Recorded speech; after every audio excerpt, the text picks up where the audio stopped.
दोस्तों, मॉरेटोरियम को समझने के लिए हम आगे पेपर सेट पर कि मॉरेटोरियम में जो इंटरेस्ट ऐड होता है वो किस तरह होता है। तो इसको समझने के लिए फॉर एग्जांपल हम लेते हैं कि अब हमारा लोन अमाउंट है 24,000 रुपीज़। अगर हमारा लोन अमाउंट 24,000 है और इसको 1 2 3 4 5 6 EMIs में बांटा गया है, तो पर EMI अगर हमको देना पड़े 4,360, तो इसमें पर EMI हमें अगर देना पड़े 4,360, तो समझ लीजिए जो 360 है वो इंटरेस्ट है, हमारा इंटरेस्ट है। तो अगर हम इस EMIs को 3 EMIs को एक्सटेंड करवा लेते हैं तो 360 हमको देना पड़ेगा 3 महीने में। तो इस 3 महीने का EMI का हमें छूट मिलता है हमें मॉरेटोरियम पीरियड में। तो ये जो 4,360 प्लस ये जो इंटरेस्ट अमाउंट है उसमें 360 हमें और देना होगा अगर हम मॉरेटोरियम लेते हैं। तो 3 महीने का अगर मॉरेटोरियम लेते हैं तो हमें इस केस में पूरा देना पड़ेगा 360 प्लस 360 प्लस 360। ये हमारा एक्चुअल EMI है पर मंथ। पर हम मॉरेटोरियम लेते हैं तो और एक मंथ का देना पड़ेगा प्लस 360 360 360। तो टोटल हमें इस केस में देना पड़ेगा 1080, मतलब 1080। तो मॉरेटोरियम फुल एक्सप्लेनेशन यही है कि मॉरेटोरियम अगर हम लेते हैं तो हमें इस तरह देना पड़ेगा। नमस्कार दोस्तों, वेलकम टू दिस चैनल। आज हम बात करेंगे RBI मॉरेटोरियम के बारे में। RBI ने जो 3 महीने तक मॉरेटोरियम पीरियड हम लोगों को दिया है कि मॉरेटोरियम पीरियड का फ़ायदा उठा के हम 3 महीने तक हमारा जितने भी EMI, मतलब 3 महीने का EMI एक्सटेंड करवा सकते हैं। मतलब 3 महीने का पूरा छूट मिलता है EMI का। मतलब आप समझ लीजिए कि EMI का हॉलीडे चल रहा है 3 महीने तक, उसके बाद हमको उस 3 महीने का EMI पेमेंट करना पड़ेगा, बट विथ इंटरेस्ट।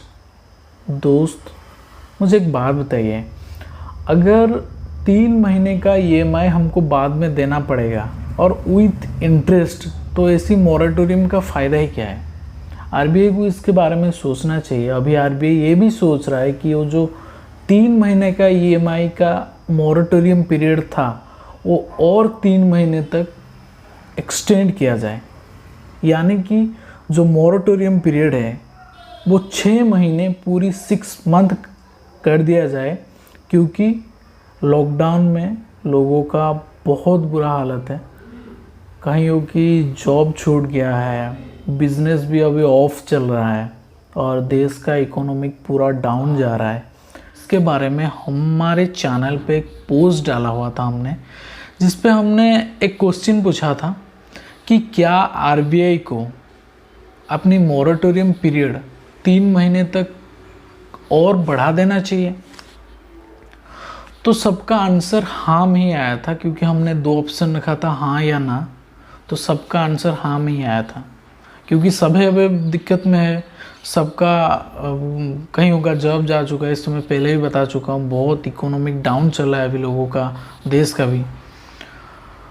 बट अगर RBI ऐसा ऑर्डर देता भी है और बैंक अगर उस ऑर्डर को पालन नहीं करते हैं तो लोग तो मुसीबत में आ जाएंगे, क्योंकि जो 3 महीने का EMI एक्सटेंड हुआ था उसमें देखा गया था कि कहीं बैंक्स ऐसे भी है जो लोन मॉरेटोरियम प्रोवाइड करवा रहे हैं, और कई सारे बैंक्स ऐसे भी है जो मॉरेटोरियम का फ़ायदा अपने कस्टमर को नहीं दे रहे हैं।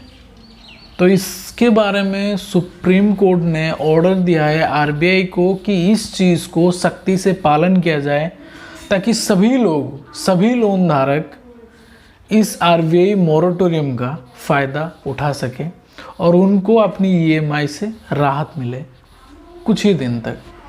बट ये गलत है। गलत तो नहीं मैं बता सकता, RBI का रूल है, मैं गलत नहीं बोल सकता। बट अगर आप लोग सोचिए, अगर इंटरेस्ट हमको देना पड़े इस 3 महीने का, तो फ़ायदा क्या है? कुछ फ़ायदा नहीं है इस मॉरेटोरियम का। सो दोस्तों, यही था पूरा सिस्टम कि जो मॉरेटोरियम अगर हम लेते हैं हमें किस तरह इंटरेस्ट देना पड़ेगा। और एक बात जो आरबीआई अभी सोच रहा है और 3 महीने तक EMI एक्सटेंड करने के लिए, इस पर कोई श्योरिटी नहीं मिली है, सिर्फ डिस्कशन हो रहा है इसके बारे में। अगर कुछ श्योरिटी मिल जाए, मुझे उम्मीद है कि 2-3 दिन में मिल जाएंगे और उसके बारे में हम वीडियो ज़रूर बनाएंगे। तो stay connected to this channel को सब्सक्राइब करें और बेल वाला आइकन भी दबा के रखें ताकि हमारे हर वीडियोस का नोटिफिकेशन आप तक पहुंच जाए। Thank you for so much दोस्तों for watching this video. Love you all. Jai Hind, जय भारत।